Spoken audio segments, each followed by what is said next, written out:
For as long as there's been ride restraints, there have been those that have tried to misuse them. This can range from clearly dangerous stunts like escaping restraints and standing up on rides, to more gray area discussions around the amount of space allowed between a rider and their restraint. This gray area has always sparked a lot of debate, especially in the coaster enthusiast community.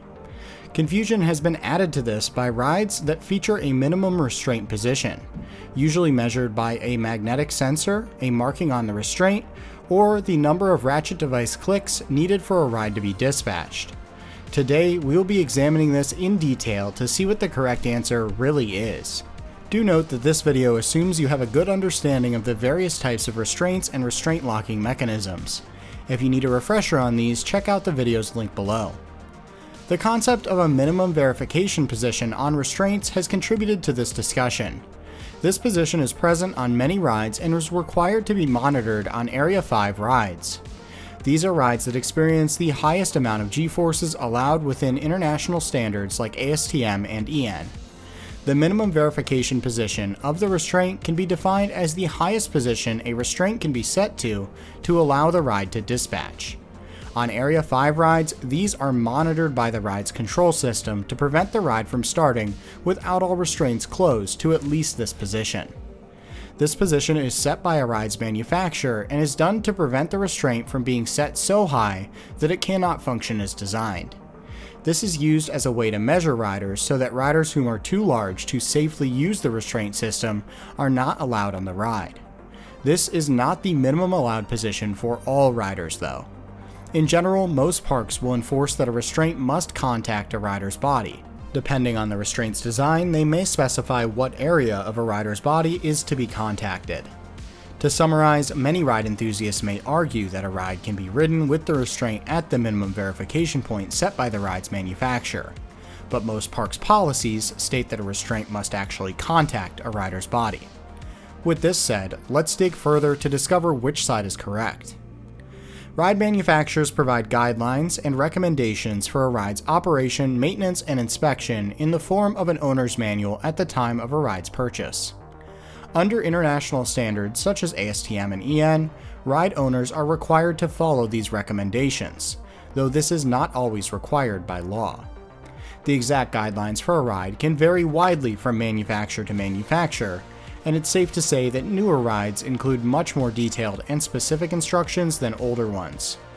That being said, in general, most major ride manufacturers include some guidance for how restraints on their rides are to be checked. We will use the example of a B&M Mega Coaster. B&M is one of the largest and most respected ride manufacturers, and they have produced tens of different mega coasters for parks around the world. This manual states the following. 1. Ride attendant views each passenger and makes sure that A. The passenger is properly seated in full upright position with back in contact with the seat back. B. The passenger does not hold loose articles such as purse, camera, etc. The ride attendant helps the passenger pull down the lap bar if not already done by the passenger. The third click of the ratcheting system shall be engaged. This is referring to that minimum verification we mentioned earlier. And then 2. As a final check before the dispatch of the train, the ride attendant shall A. Push down firmly the lap bar against the passenger's pelvis. The lap bar shall be in close contact with the upper leg of the passenger. If the belly or any other part of the body of the passenger does not allow the lap bar to be in contact with the upper leg of the passenger shall not be allowed to ride.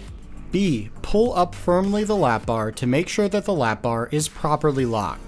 The motion of the lap bar shall not be more than the distance between 2 clicks. C. Check the yellow mark on the ratchet box, which confirms that the third click is at minimum engaged. From this guidance, it can be seen that B&M does require restraints contact a rider's body.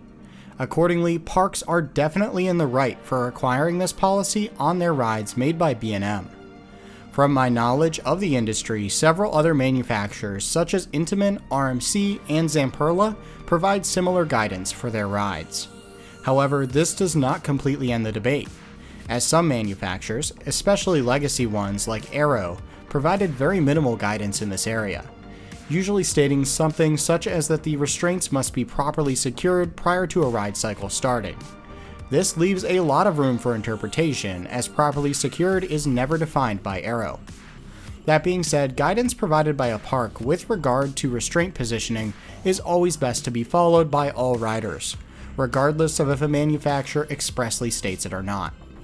Finally, we should touch on if this is legally enforceable.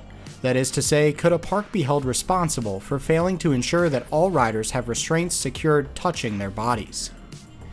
In the US at least, most states require compliance with the ASTM F24 committee standards on amusement rides.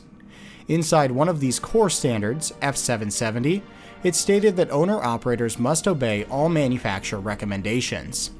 This means that if a manufacturer expressly states that riders must have a restraint secured by touching their body, and the park is in an area that requires compliance with these ASTM standards, the park could be argued to be breaking the law by failing to do this.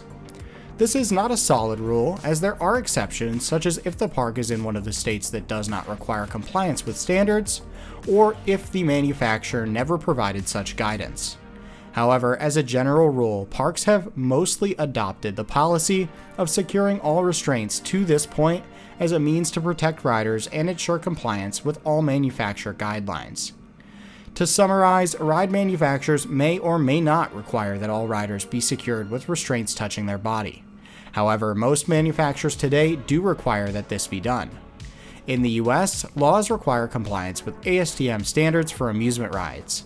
These standards require that parks follow manufacturer guidelines and recommendations. This all ends with parks generally ruling that restraints must touch riders' bodies on all rides. This does not mean forcing restraints into riders' bodies. In fact, many manufacturers actually expressly prevent this as well. This, however, does mean that restraints must be in contact with a rider's body or be in the closest locking position on the ratchet to touching a rider's body.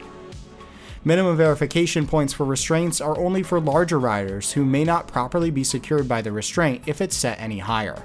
Hopefully that helps clear up the conversation around this topic. These types of things in the amusement industry are never cut and dry, and many factors play into them. Regardless, I hope you now have a better understanding of why this policy exists and where it comes from. As always, if you have any questions, feel free to leave them in the comments below. Thanks for watching, and we'll see you next time.